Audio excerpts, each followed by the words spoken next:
Entonces, el tema que tenemos para hoy, mes de la familia, abril 2022, en Iglesia Comunidad del Reflejo, es el mes de la familia. El tema que tenemos para este primer domingo de mes, que dicho sea de paso, tenemos Cena del Señor al finalizar, es el padre de toda familia.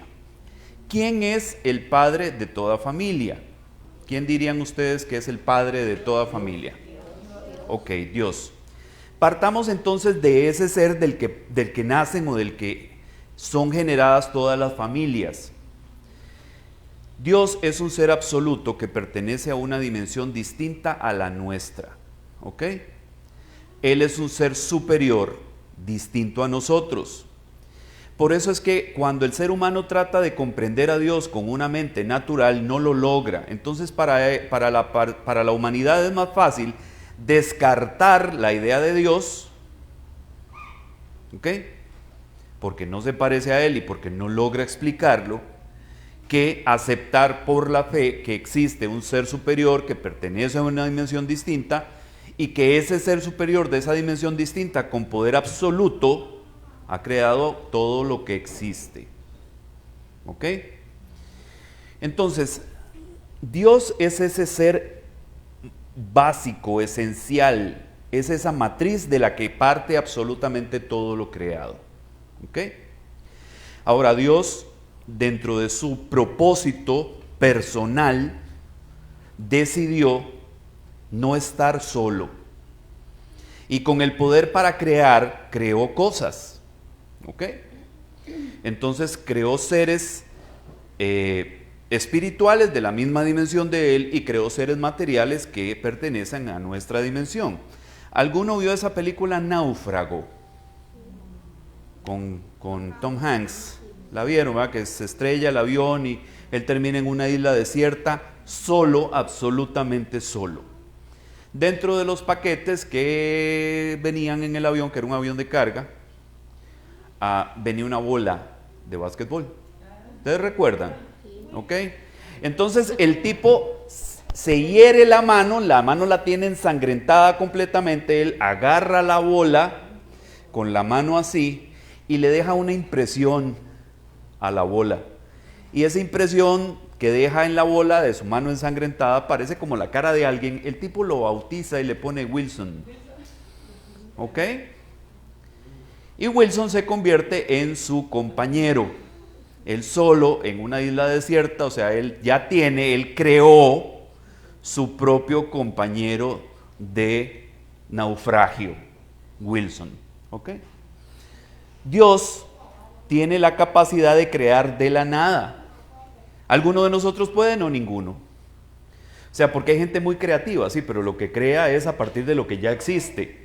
Yo he visto ebanistas hacer muebles espectaculares, impresionantes. Yo he visto a artesanos en hierro, forjar hierro y hacer cosas espectaculares, sí, pero partieron de una materia prima que ya existía. Dios no, Dios crea de la nada, desde cero, de lo inmaterial en una fuente de energía ilimitada y inagotable. Él crea absolutamente todo lo que existe en la dimensión espiritual, que es en la dimensión que Él es, y en la dimensión material, que es en la dimensión en la que nosotros existimos. ¿Ok? Entonces, Él se convierte en el origen de todo, incluyendo el origen de toda familia humana. Génesis capítulo 1, versículos 27 y 28 nos explica qué fue lo que pasó. Él inicia con un proceso creativo. Dice que la tierra estaba desordenada y vacía y que el Espíritu de Dios se movía sobre la superficie de las aguas. ¿Ok? Sobre la superficie del abismo, dicen otras versiones. Entonces él empieza a poner todas las cosas en un orden particular, porque él lo que quería era que estuviera el planeta capacitado para poder albergar vida. Y de esa forma en que estaba, pues no se podía. ¿Por qué? Porque era una sola masa acuosa.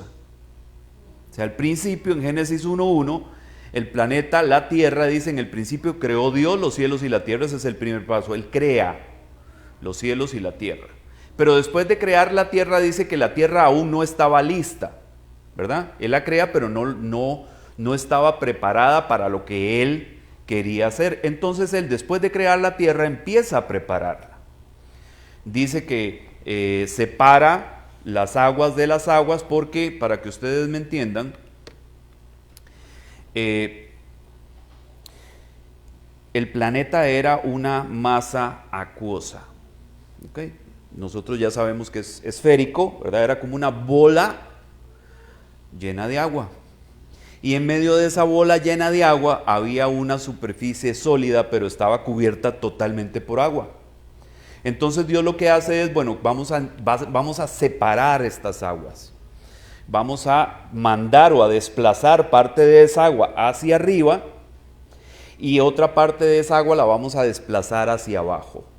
Y en medio de esas dos aguas, las aguas de arriba y las aguas de abajo, vamos a crear un ambiente libre de agua, donde Él lo llena, digamos, con un gas que es el oxígeno, que es el que permite que nosotros podamos respirar.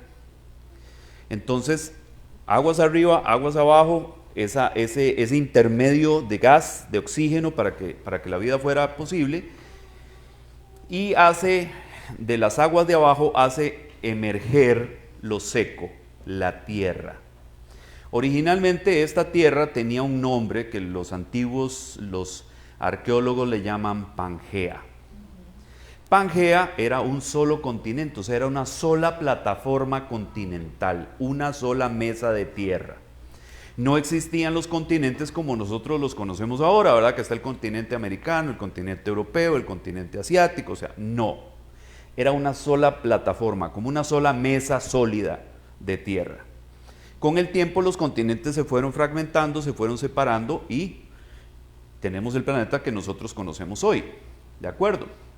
Entonces, sobre esa masa sólida, sobre esa base sólida, empieza un proceso de creación.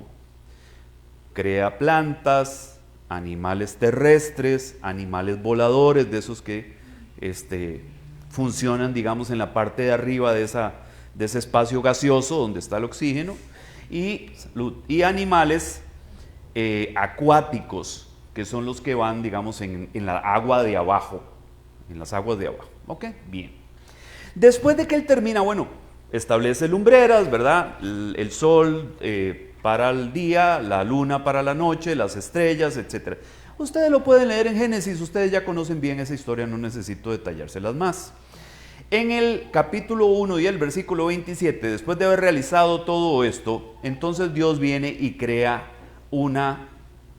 y hace una criatura especial, diferente a lo que él era y a lo que era, digamos, la dimensión en la que él existía. Dios, un ser espiritual, crea seres espirituales, o sea, Dios no estaba solo, y en medio de esto viene con la idea de ¿y por qué no hacer una criatura distinta? O sea, ya que tenemos este mundo físico, material, quiero hacer una criatura que viva aquí y que se encargue de cuidar y dominar, sujetar, administrar todo lo que hay aquí. Entonces a Dios se le ocurre la idea de hacer una criatura de esta dimensión material con los materiales que él tenía a la mano. ¿Con qué? Con tierra y agua, con barro, dice la palabra, forma Dios al hombre. Esto es algo interesantísimo porque los biólogos han estudiado con mucha profundidad todos los componentes, todos los minerales que existen dentro de la composición biológica del hombre, y todos están presentes en la tierra, todos. O sea que eso de que Dios creó al hombre del polvo de la tierra es cierto. Todo lo que nosotros tenemos en nuestra composición biológica, todo existe precisamente en la tierra de donde salimos. Ahora dice Génesis 1:27 y después el 28 dice: creó pues Dios al hombre a imagen suya, a imagen de Dios lo creó, varón y hembra los creó. Ahí tenemos un asterisco, ahorita vamos a ver por qué.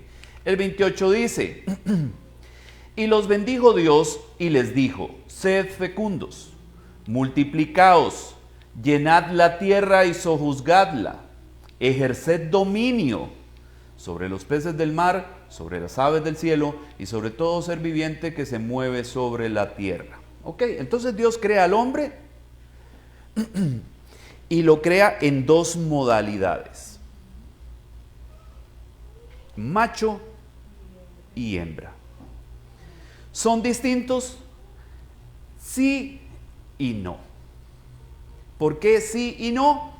Porque en realidad son dos seres humanos con la misma composición biológica, básicamente la misma composición biológica, o sea, tiene un corazón, tiene dos pulmones, el hígado, el vaso, o sea, todo lo que el hombre tiene lo tiene la mujer, todo lo que tiene el macho lo tiene la hembra.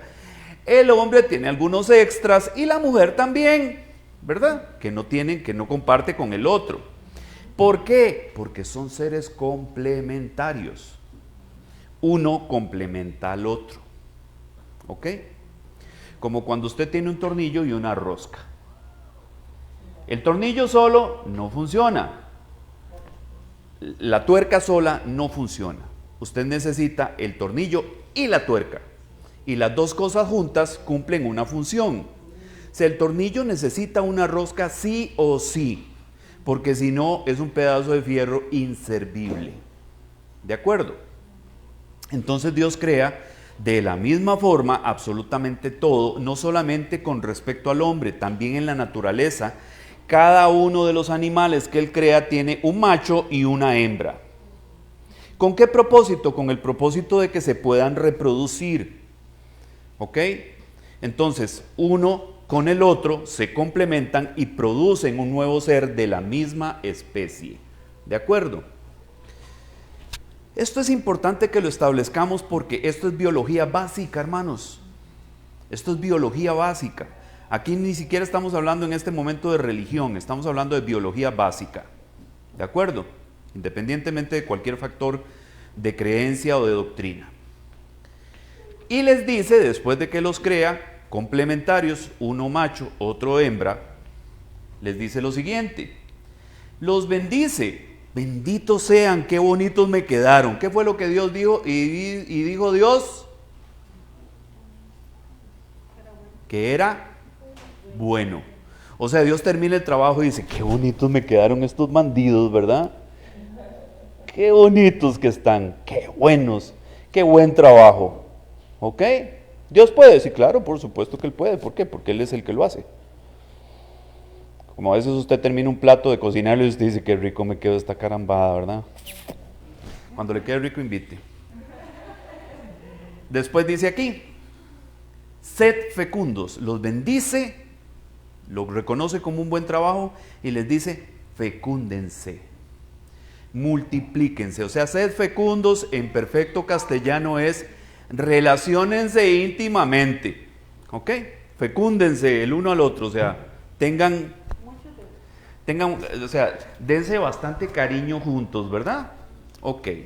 Después de eso les dice, y multiplíquense, o sea, no solamente es para que se den cariño, además de que se den cariño, o sea, de ese cariño que ustedes se van a dar mutuamente, va a existir un fruto multiplicador de ustedes como seres vivos. Para eso los hice complementarios el uno con el otro, para que cuando ustedes se den cariño, se fecunden, puedan multiplicarse. Simple, ¿verdad? Creo que es bastante simple. Después de decirles, ok, necesito que se junten, que se den cariño y se multipliquen, después les dice, llenen la tierra, váyanse para todos lados, o sea, no se queden aquí. Dios los establece en el jardín de Edén porque es un ambiente ideal en el cual ellos empiecen a un proyecto de vida juntos, ¿ok? Pero la idea era que fueran extendiendo eso a todo el planeta porque lógicamente en algún momento no iban a caber en el jardín del Edén. Entonces llenen la tierra, o sea, denle con confianza, tranquilos, vayan. Sojúzguenla, o sea, manténganla bajo su autoridad, bajo su cuidado. ejerzan dominio. La palabra dominio viene de dominar, de dominus. Dominus es la palabra que se usa en latín para señor. O sea, en resumen, lo que Dios les está diciendo es: tengan señorío sobre toda la creación. O sea, otra vez, ya se los he dicho en algunas oportunidades, ¿quién era el señor de la tierra?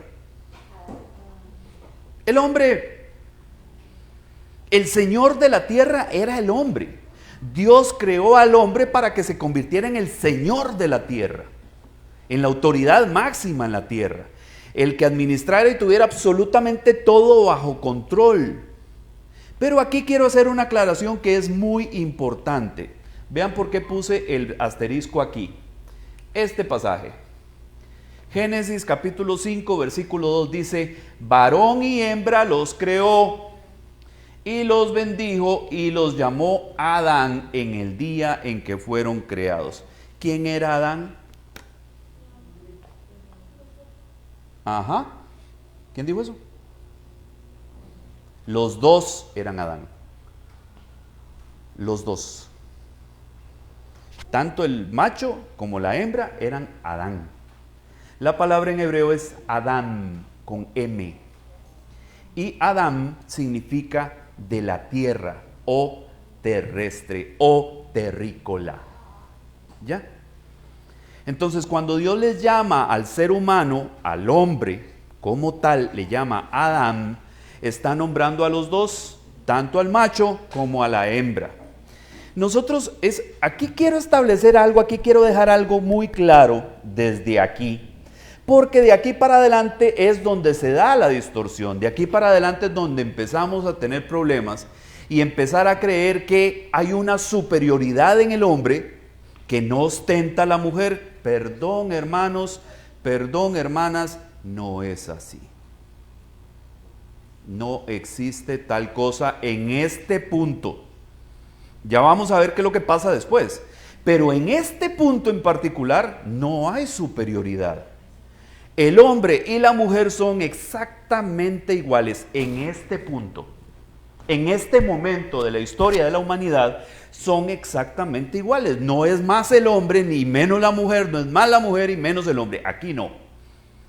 Porque Dios los crea como seres iguales, complementarios el uno del otro, o sea que se necesitan el uno al otro, pero exactamente parados en la misma piedra, sintonizados en la misma frecuencia. ¿Por qué le estoy diciendo esto? ¿O cómo es que sé que esto es así?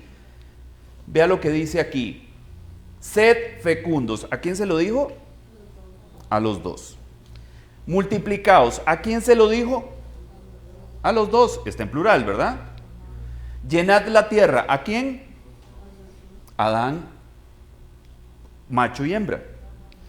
Sojuzgadla, al macho y a la hembra. Ejerced dominio, le dijo. Vos, papá, vos que sos el macho, va a ejercer dominio, la otra va a ser dominada. ¿Se lo dice aquí?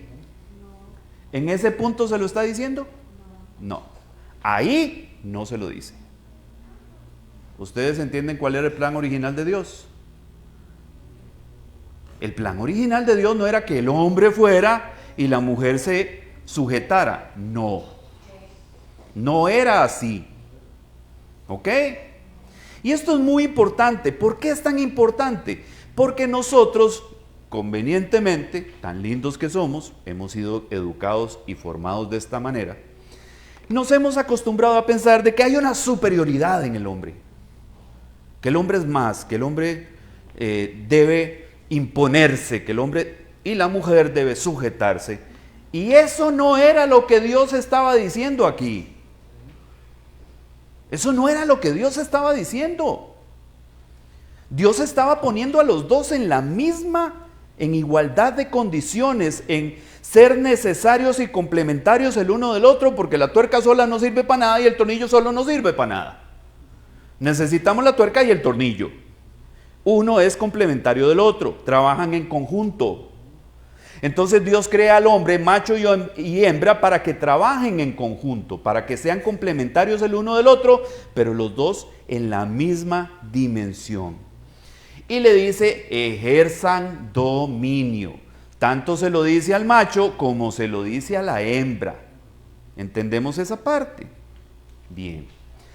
Por eso es que dice aquí que los llamó Adán el día que fueron creados. ¿Quién le puso nombre a la hembra? Adán. Adán. Adán fue el que le puso nombre a la hembra. Dice, esta se llamará, ya voy con vos, Lupita. Esta se llamará Eva porque es la madre de todos los vivientes. Eso es lo que Eva significa, madre de todos los vivientes. Entonces él le pone un nombre particular a la mujer. ¿Correcto? ¿Qué ibas a decir, Lupita?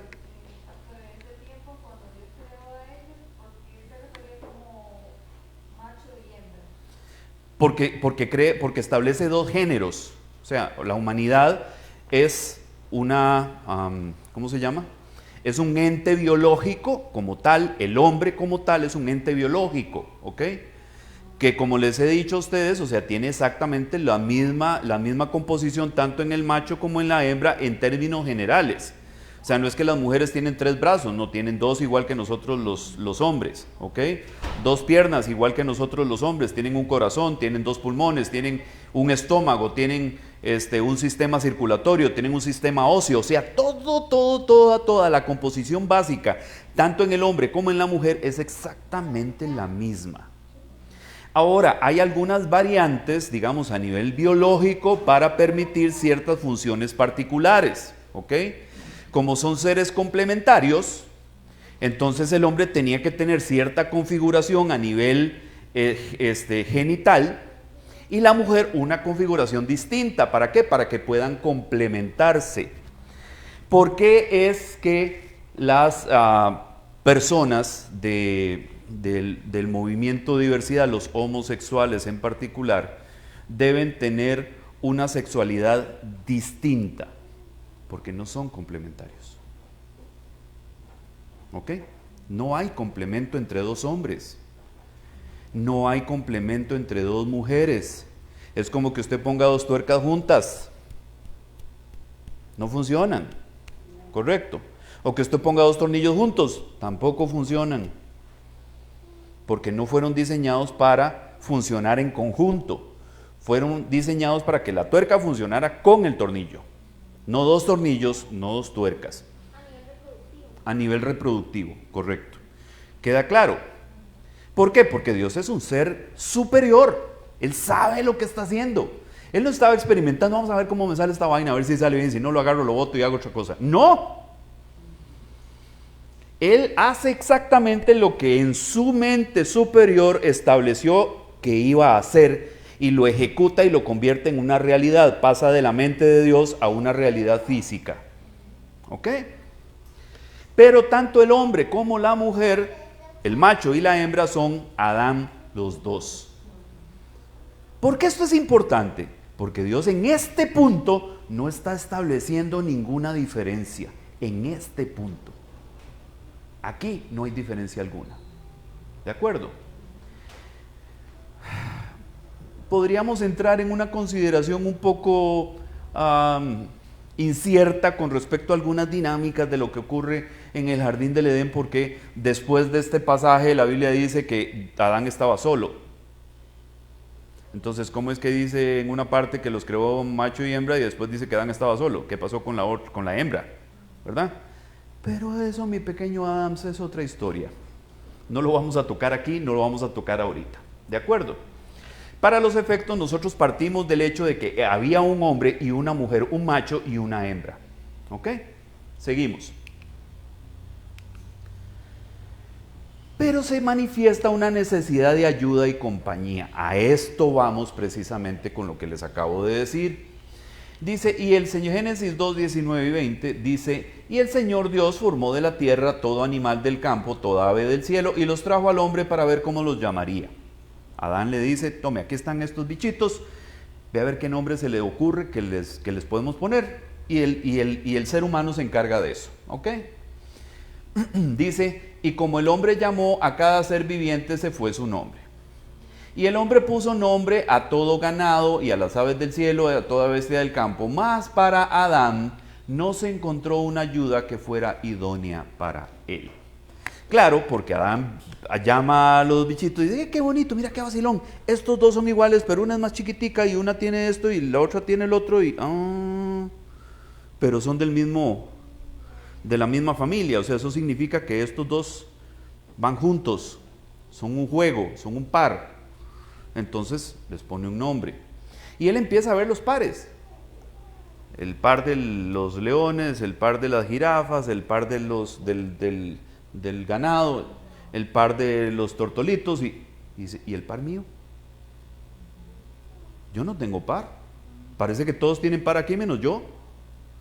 Entonces Dios, o sea, Adán se pone a analizar eso y dice, ¿y yo? Y después viene esto. Se supone que va antes y no después, pero es que me parece que el análisis debería ser este. Él tiene esa dinámica, sucede eso en su cotidianidad y entonces Dios dice, y el Señor Dios dijo, no es bueno que el hombre esté solo. Le haré una ayuda idónea. ¿Ok? Ayuda idónea. Le haré una ayuda idónea. ¿Ok?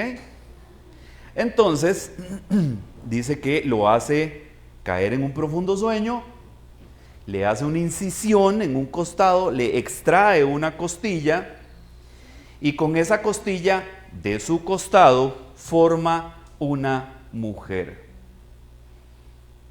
Y hay una canción muy bonita de salsa por ahí que dice, de la costilla de Adán hizo Dios a la mujer, ¿verdad? Ok. Entonces, la mujer es extraída del hombre. Hay una historia, es que me pica por contárselas, pero no puedo porque se nos va la mañana aquí. Hay una historia con respecto a eso. Después hablamos de ese otro tema, de una tal Lilith, pero eso es otra historia. Ok, entonces Dios extrae la costilla, con la costilla forma un ser de la misma calidad del hombre, que es complementario a él.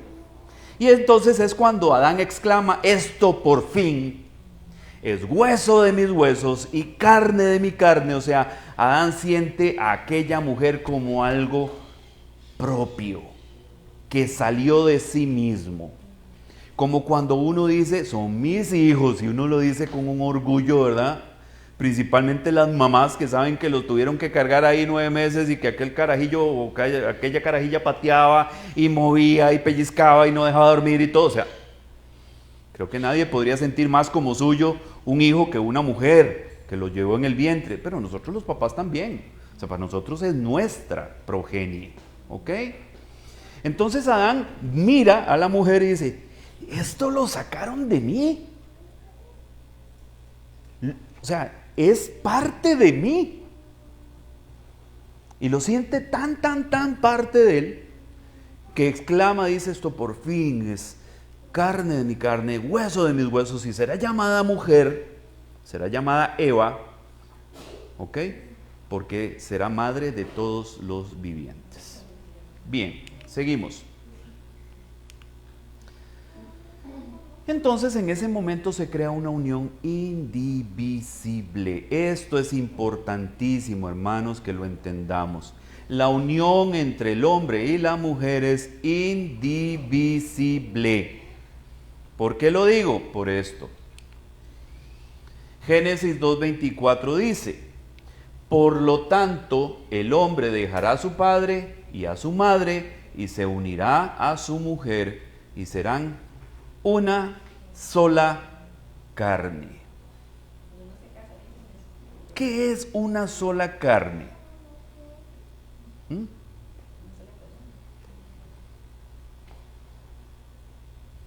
A una persona que le han hecho un injerto,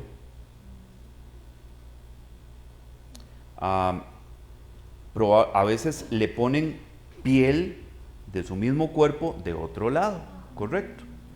En un área donde la perdió, donde se dañó, donde lo que sea, y esa piel queda ahí, en principio cocida, ¿verdad? Y después de un tiempo se vuelve una sola piel, ¿correcto? Incluso cuando el injerto es de otro individuo, si no hay rechazo por parte del cuerpo, tiempo después eso se convierte en parte de su propio cuerpo. Correcto, personas que les han implantado manos, que les han implantado miembros, etcétera. O sea, llega el momento en que eso se convierte en parte de su cuerpo, ya no lo ve como algo extraño. ¿Ok? ¿Podría quitarlo fácilmente? No. No. Porque ya se volvió parte de su piel, de su carne. Ya es una sola carne con él. Entonces, la unión entre el hombre y la mujer que Dios estableció en un principio es esa. Que el hombre y la mujer se unen de manera tal, se complementan de forma tan perfecta que se convierten en un solo ser, en una sola carne, en un solo individuo. Los que tenemos muchos años de casados, ahí está mi hermano Henry, mi hermana Fátima, ahí está Walter y Maricel. Ahí está también mi hermana Eduviges y Iván fuera del país, pero sabemos que en algún momento, son tantos los años de estar con una persona, que ya usted sabe qué es lo que esa persona está pensando. Y no le ha dicho absolutamente nada, nada más lo volvió a ver, y lo volvió a ver, o sea, y entre esas miradas que se cruzan, uno dice, ¿verdad que vos estás pensando lo mismo que yo? ¿Por qué? Porque se da una dinámica tan estrecha. O sea, se llegan a complementar, a compenetrar tantísimo que se convierten en una sola cosa. Funcionan como un todo, como un equipo único. Llegará, no se preocupe, hermana sierva, no se preocupe, ese momento va a llegar. ¿Ok? Eso sucede. ¿Por qué? Porque con la interacción, con la cotidianidad, con la comprensión, con el aprendizaje el uno del otro, llega al punto de compenetrarse a ese nivel. Y entonces es como si fueran uno solo. Y ya no funciona el dígale a su papá o dígale a su mamá, porque dígale a su papá va a pensar lo mismo que dice su mamá. Ahí no hay ninguna diferencia. O sea, no importa cuál de los dos le pulsee, la posición es la misma. ¿Por qué? Porque se llegan a integrar tan perfectamente, se llegan a sintonizar tan perfectamente que es exactamente la misma cuestión. ¿De acuerdo? Entonces eso se convierte en una unión indivisible. O sea, no es posible arrancar eso del otro sin que exista un daño sustancial. ¿Ok? Es como que a ustedes, después de haberle injertado una mano, se la quiten. Ya la mano se integró, ya funciona, ya obedece exactamente como si fuera su propia mano, y entonces de un momento a otro no se la vamos a quitar. ¿Cómo que me la van a quitar? O sea, usted no va a sentirse cómodo con eso porque ya se integró, ya se volvió parte de usted. Por eso es que los divorcios son tan difíciles. Tan difíciles. ¿Por qué? Porque te están arrancando algo que es parte de vos. O estás arrancando, o la otra persona está arrancando algo que está tan entrañablemente unido a vos que eso no deja de doler en ningún momento ni de ninguna forma. Amén. Cuesta mucho, duele mucho, es todo un proceso súper abrasivo, súper doloroso, o sea, eso no es fácil. ¿Por qué? Porque te están arrancando algo que es parte de vos. O estás arrancando algo que es parte de vos. Es como el que agarra, pone la mano en un tronco, ¿verdad? Y con un hacha le hace así. O sea, hay que tener estómago para eso, digo yo, ¿verdad? Para hacer eso. Y te va a doler, y te va a hacer falta, o sea, y vas a tener un trauma terrible porque estás cercenando algo que es parte de vos. Igual funciona en lo que Dios estableció. Macho y hembra los creó. Igual. Seguimos. El mismo Jesús lo vuelve a mencionar en su ministerio cuando está en la tierra y dice, y respondiendo Jesús dijo, ¿no habéis leído que aquel que los creó desde el principio los hizo varón y hembra?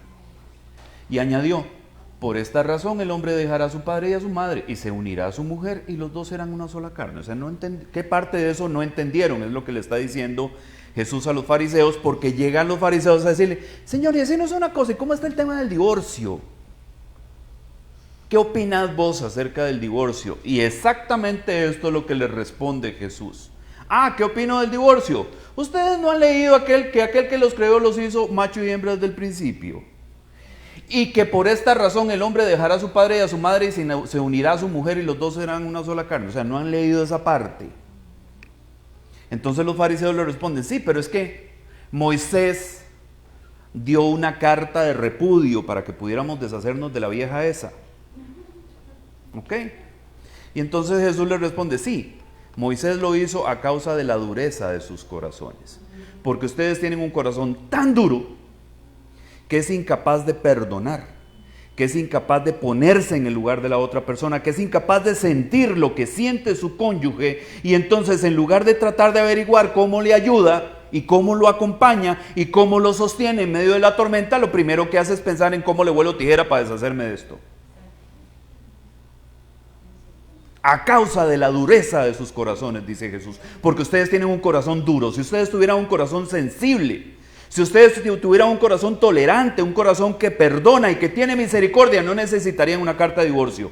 Eso es lo que le está diciendo Jesús a los fariseos. Amén. Así funciona, hermanos. Ahora todo el mundo se divorcia. Sí. A causa de la dureza de sus corazones. ¿Cuál es la razón por la que los matrimonios no duran hoy? A causa de la dureza de los corazones de las personas. Jesús tenía toda la razón. Porque usted dirá, es que no puedo, es que... ¿Por qué? Porque vos sos tan lindo, ¿verdad? Sos tan linda, sos tan maravillosa, ¿verdad? Que es un privilegio vivir con vos. Ustedes saben cuándo yo me di cuenta que no era un privilegio vivir conmigo, cuando me tocó vivir solo. Ese día yo me di cuenta que no era ningún privilegio vivir conmigo, porque había días que ni yo mismo me soportaba. Entonces yo no era tan lindo como yo creía, y entendí cuántas veces me tuvo que soportar la mamá de mi hijo mayor. ¿Por qué? Porque yo era insoportable, porque me comportaba como un patán, porque me comportaba como si todo el universo girara alrededor mío. Y de esto me doy cuenta el día que me toca vivir solo, y me doy cuenta de que el universo no gira alrededor mío, y que yo no soy tan bueno ni tan maravilloso como yo creía. A causa de la dureza de mi corazón, a causa de la falta de humildad, a causa de la falta de comprensión de que tanta misericordia y tanto perdón necesitaba la otra persona como lo ocupaba yo mismo. ¿Nos damos cuenta de eso, hermanos? Porque somos fabulosos para ponernos por el cielo. No, yo soy un buen hombre, no, yo soy un buen partido, no, yo soy aquí, yo soy allá, yo soy esto, aquello y lo otro, y esta no, esta puede darse con una piedra por el pecho de que me tiene a mí. ¿Estás seguro? O la mujer que dice, no, este chavalo, ahí están haciéndome fila, 50. Que le dé gracias a Dios que no me ha aburrido él. Porque el día que me aburra lo tiro por la ventana. Bueno, está bien. A causa de la dureza del corazón de nosotros, hermanos. A causa de la dureza del corazón de nosotros. Seguimos. Por consiguiente ya no son dos, sino una sola carne. Por tanto, lo que Dios ha unido, ningún hombre lo separe. Esa es la posición oficial de Dios, esa es la posición oficial del Hijo de Dios. ¿Y la gente se sigue divorciando? Sí, claro. ¿Por qué? A causa de la dureza del corazón. Pero no es lo que Dios quiere. Amén. No es lo que Dios espera. Y mucho menos lo espera Dios de sus hijos. Todavía de los de afuera, pues de ahí están en tinieblas, ¿verdad? Pero sus hijos no deberían de ver el mundo así. No deberían de ver una amputación de esas de manera tan fácil. Porque eso es una amputación. Un divorcio es una amputación de cualquiera de los dos cónyuges. Amén. ¿A usted le gustaría caer al hospital y le digan, le tenemos que amputar una pierna? ¿Le tenemos que amputar un brazo? ¿No, verdad? ¿No suena bonito? Un divorcio es una amputación, porque se lo mete en la cabeza. Amén. Los asusté, ¿verdad? La primera mención en la Biblia acerca de las familias. Génesis capítulo 12, versículo 3 dice: bendeciré a los que te bendigan y al que te maldiga maldeciré. Y en ti serán benditas todas las familias de la tierra. ¿A quién le dicen esto? ¿A quién le dijeron esto? A Abraham. A Abraham le dice Dios: bendeciré a los que te bendigan y al que te maldiga yo lo voy a maldecir. Y en ti serán benditas todas las familias de la tierra. Por medio de vos, de tu descendencia, van a ser benditas todas las familias de la tierra. Es la primera vez que se menciona la palabra familia en la Biblia. ¿Cuál es esa palabra? La palabra familia viene del hebreo mispajá, o de la palabra bet, que significa casa. Belén, casa de...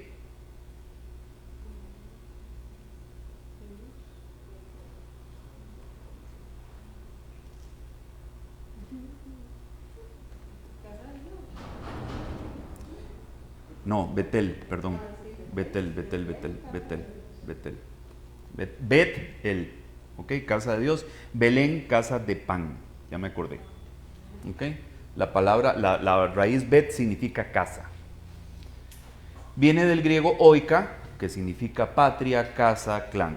¿Ok? En un marco patriarcal, este dato es importante. En un marco patriarcal, el padre era la cabeza de la familia, con autoridad sobre su esposa, sus hijos, sus hijas solteras y a veces los hijos casados y sus familias, así como los primos y sus familias y posiblemente los abuelos y hasta los bisabuelos. ¿Por qué? Porque todos se quedaban. En la antigüedad se quedaban todos. ¿Ok? Por eso el hombre dejará a su padre y a su madre, sí, pero no dejaban a su padre y a su madre, se quedaban viviendo con ellos. Entonces empezaba a crecer y crecer y crecer la familia porque todos se quedaban. Los hijos se quedaban, los nietos se quedaban, los abuelos, los bisabuelos, todo el mundo era un familión aquello, ¿ok?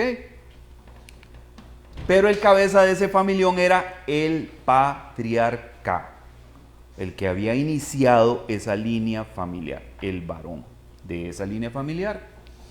Dice, los miembros adicionales de la casa, incluidos en la designación de familia, serían las concubinas, o sea, las que se prestaban para tener hijos con el jefe de familia, ¿verdad? Que muchas veces eran mujeres esclavas o siervas. Los sirvientes también eran parte de la familia, los esclavos eran parte de la familia, las visitas eran parte de la familia y a veces hasta los prisioneros de guerra. Todo esto quedaba englobado dentro de la familia.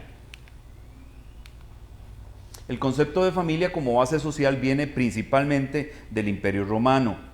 El que nosotros tenemos hoy, el que nosotros conocemos hoy, viene de Roma.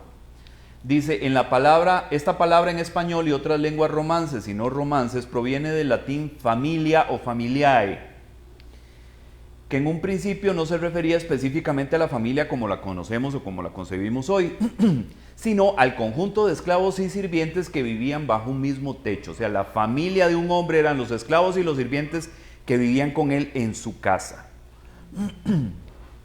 Dice, no en vano, se relaciona la raíz de familia con la de famulus. Famulus significa criado o famulu significa criado. Proviene del latín como familia en un contexto de autoridad, dice, describiendo al conjunto de esclavos o sirvientes denominados individualmente famulus, como pertenencias de la casa del amo y en su defecto del propio patrón. ¿Usted ha escuchado la palabra famélico?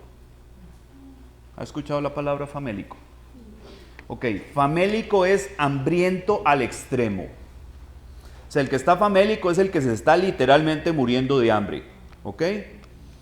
Porque el concepto de famellus es el que se alimenta. Por eso el famulus, que era el esclavo, el sirviente, era el que se alimentaba en la casa del amo. De ahí viene la palabra familia. Entonces, la raíz principal o el concepto o la fuerza principal de la familia es los que se alimentan bajo el mismo techo. ¿Ok?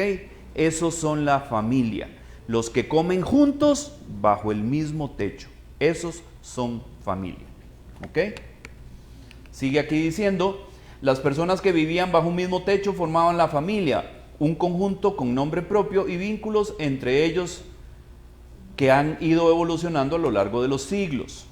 El pater familia, el jefe, el patrón romano que tenemos documentado en textos del siglo III antes de Cristo, amplía esta idea más allá de los esclavos, incluyendo a la mujer, los hijos y los sirvientes. Esta palabra pater familia encuentra su origen en una supuesta raíz onomatopéyica, no le pongan mucha atención a eso, propia de los bebés. Al fin y al cabo la P se pronuncia simplemente separando los labios. Ustedes han visto a los bebés haciendo, ¿verdad? Es de lo primero que hacen. De lo primero que hacen. Después le arriman una A y es pa. Correcto. De ahí viene el papá o el pater. Dice, y el sufijo ter que designa relaciones familiares. Entonces, el jefe de la familia, la estructura que nosotros conocemos hoy, viene del Imperio Romano, básicamente, donde el jefe, donde el padre de familia era el jefe de todo, y todo el resto se englobaba bajo su protección, bajo su cuidado, bajo su provisión inclusive, y bajo su autoridad, muy importante. ¿Okay? La próxima semana vamos a hablar del matrimonio, de la pareja como tal, y vamos a darnos cuenta dónde fue que la cosa, que el plan original de Dios se descompuso, porque no era ese. ¿Ok? Entonces la próxima semana vamos a analizar en qué momento la cosa se descuadró, porque no era así como Dios quería que sucediera. Amén. El padre de todas las familias. Efesios capítulo 3, versículos 14 y 15 dice: por esta causa, pues, doblo mis rodillas ante el Padre de nuestro Señor Jesucristo, de quien recibe nombre toda familia en el cielo y en la tierra. Suave un toque. Entonces hay familias en el cielo. Porque según lo que dice este texto, sí, ¿verdad? Porque dice que el Padre de nuestro Señor Jesucristo es de quien recibe nombre toda familia en el cielo y en la tierra. Entonces lo que está dando a indicar es que hay familias en el cielo. ¿Cómo es esto? Así, Job capítulo 1 versículo 6 dice: hubo un día cuando los hijos de Dios vinieron a presentarse delante del Señor, y Satanás vino también entre ellos. Los hijos de Dios. Entonces Dios tiene hijos. Entonces si hay padre y hay hijos, hay una familia, ¿no es cierto? ¿Ok? Dice los hijos de Dios. No estamos hablando de seres físicos, porque dice que Satanás venía entre ellos. Y Satanás no se mueve entre las personas físicas, ¿no? ¿Ok? Entonces estamos hablando de un ambiente espiritual. Los hijos de Dios que se mencionan en Job 1.6 son seres espirituales, porque Satanás también es un ser espiritual y venía en medio de ellos. Entonces sí hay familias en el cielo, parece que sí. De acuerdo con este pasaje es así, correcto. Además vea este otro. Mateo 3:17, y aquí se oyó una voz de los cielos que decía: este es mi Hijo amado en quien me he complacido. ¿Quién dijo eso? ¿Hablando de quién? Hablando de Jesús. O sea, Jesús es el Hijo de Dios, y Dios es un ser espiritual, que está ¿en dónde? Que lo ubicamos nosotros ¿en dónde? En el cielo. Entonces Dios es un Padre celestial. Jesús es un hijo de ese Padre celestial. Entonces sí hay familias en el cielo, nos damos cuenta. Primera de Juan capítulo 3 versículo 2 en la parte A dice: amados, ahora somos hijos de Dios, y aún no se ha manifestado lo que habremos de ser. O sea, nosotros, seres humanos, viviendo en esta dimensión física, nos llegamos a convertir en hijos de Dios. De momento, con una manifestación física como la que tenemos, pero ya lo hemos visto muchas veces, que vamos a despojarnos de este cuerpo físico y vamos a adquirir una existencia o un cuerpo diferente, superior, glorificado, y por eso dice al final del pasaje: y aún no se ha manifestado lo que habremos de ser. O sea, porque todavía no hemos visto cómo es que nos vamos a ver, todavía no sabemos cómo es que nos vamos a ver, ¿de acuerdo? Pero existe eso. ¿Qué ibas a decir, Ali?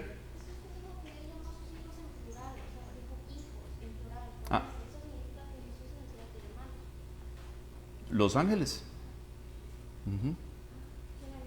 Lo que pasa, sí, O sea, los ángeles, todos los ángeles son hijos de Dios.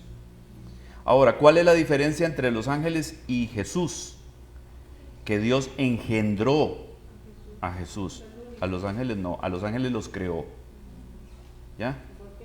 Esa es la diferencia. Jesús fue engendrado por Dios, generado de sí mismo. Los ángeles no, los ángeles fueron creados. ¿Cómo Adán? Exactamente. Entonces nosotros por naturaleza humana no somos hijos de Dios. Somos criaturas de Dios. Es muy diferente. La gente suele decir con mucha frecuencia, es que todos somos hijos de Dios. No, hermanos, perdónenme, pero no, no es así. Todos somos criaturas de Dios, sí, todos. Pero no todos somos hijos de Dios. Y la única forma para que un ser humano pueda convertirse en hijo de Dios es que sea adoptado como hijo por medio de la fe en Cristo Jesús, con la adopción del Espíritu de Dios. Por eso es que otra vez, yo soy muy insistente con este tema, hermanos. Nosotros no somos hijos, a menos de que recibamos el Espíritu Santo de la promesa. No logramos nosotros adquirir la condición de hijos, a menos de que recibamos el Espíritu Santo de Dios. Es la única manera, es lo único que confirma nuestra condición de hijos. Amén. Entonces, por eso es tan vital, por eso es tan importante. ¿Ok? Pero sí podemos llegar a ser hijos de Dios, porque Juan lo dice aquí, ahora somos hijos de Dios. Ahora, antes no lo éramos, ahora sí. Y vamos a ser manifestados de una manera distinta, dice. Todavía no lo hemos visto, pero esa es la promesa de Dios. Amén. El Hijo de Dios vino a una familia. Mateo capítulo 1, versículo 18 dice, y el nacimiento de Jesucristo fue como sigue. Estando su madre María desposada con José, antes de que se consumara el matrimonio, se halló que había concebido por obra del Espíritu Santo, un hombre, una mujer y una criatura, un bebé, una familia, ¿cierto? Concebido por el Espíritu Santo, sí, pero en el vientre de una mujer que está comprometida para casarse con un hombre. O sea, es una familia ya formada. Lo único que no ha pasado es que no se ha consumado el acto conyugal, ¿ok? Pero ya ellos estaban establecidos como matrimonio. Sigue diciendo aquí, y él, José, levantándose, tomó de noche al niño y a su madre y se trasladó a Egipto. O sea, José se fue con su familia. Mateo 13, 55, 56 dice, ¿no es este el hijo del carpintero? Se estaban refiriendo a Jesús. ¿De dónde sacó este hombre esta sabiduría, verdad?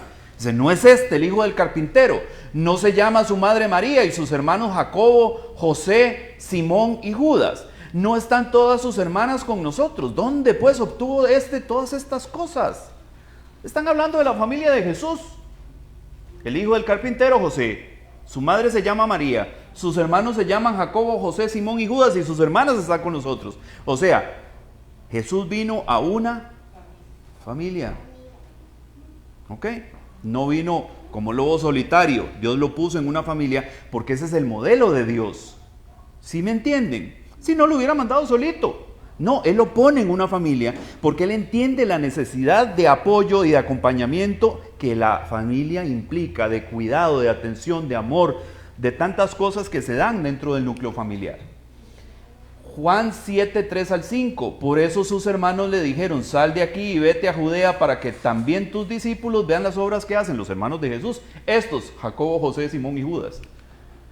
Dice, porque nadie hace nada en secreto cuando procura ser conocido en público. Si haces estas cosas, muéstrate al mundo, le dicen sus hermanos, porque no hay, deja que lo vean. Si usted hace esas cosas, o sea, vaya para que lo vean, le dicen sus hermanos, porque ni aun sus hermanos creían en él. Estaban ahí, pero no estaban convencidos de quién era Jesús. Pero había una familia, ¿sí me entiende? Porque el Hijo de Dios viene a una familia. ¿Y qué pasa con los discípulos? Los discípulos también vivían en familia. Mateo capítulo 8, versículo 14 y 15 dice, al llegar Jesús a casa de Pedro, vio a la suegra de este que yacía en la cama con fiebre. O sea, Pedro vivía con su mujer y su suegra. Había una familia. No se habla de los hijos de ellos, pero se habla en algún pasaje de la Escritura, habla de la esposa de Pedro, o sea, había una esposa, y aquí se está hablando de la suegra. ¿Ok? Estaban en una familia. Ves Piotro, dice, le tocó la mano y la fiebre la dejó y ella se levantó y le servía. Lo que pasó, lo que hace después Jesús de que se da cuenta que la suegra de Pedro está enferma. Ahora dice Marcos 1, 19 y 20. Yendo un poco más adelante vio a Jacobo, el hijo de Zebedeo, y a su hermano Juan, los cuales estaban también en la barca remendando las redes. Y al instante los llamó, y ellos, dejando a su padre Zebedeo en la barca con los jornaleros, se fueron tras de él. O sea, ahí estaban los tres, el papá y los dos hijos. Zebedeo, Jacobo y Juan. Padre, dos hijos. Pero vea lo que pasa ahora. Mateo 20:20 dice, entonces se le acercó la madre de los hijos de Zebedeo con sus hijos, postrándose ante él y pidiéndole algo. O sea, que también tenían mamá. Los hijos de Zebedeo, Jacobo y Juan, tenían papá y mamá. O sea, Jesús los conoce dentro de una familia. ¿Ok? ¿Por qué? Porque ese es el modelo de Dios. Porque es el modelo del Señor. La salvación es una promesa de alcance familiar, hermanos. Para que lo entendamos. Hechos 16:31 dice, ellos respondieron, cree en el Señor Jesús y serás salvo tú y toda tu casa. ¿A quién le dicen esto?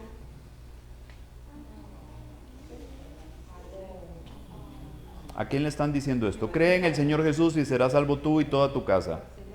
Al carcelero. ¿Por qué? Porque Pedro está en la cárcel.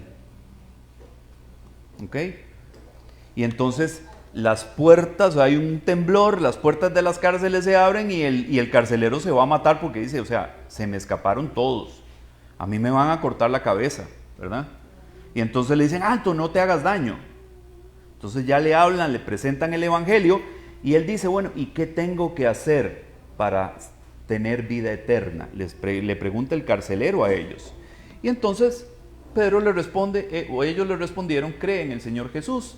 Y serás salvo tú y toda tu casa. ¿Qué significa? Que iba a ser salvo él, su mujer, sus hijos y sus sirvientes. Porque recuerde que los sirvientes y los esclavos también pertenecían a la casa, también eran parte de la familia. O sea, la salvación era para todo el núcleo familiar, para todos los que se alimentaban bajo ese techo, los que estaban dentro de ese núcleo familiar. ¿Se dan cuenta de que Dios es un Dios de familias?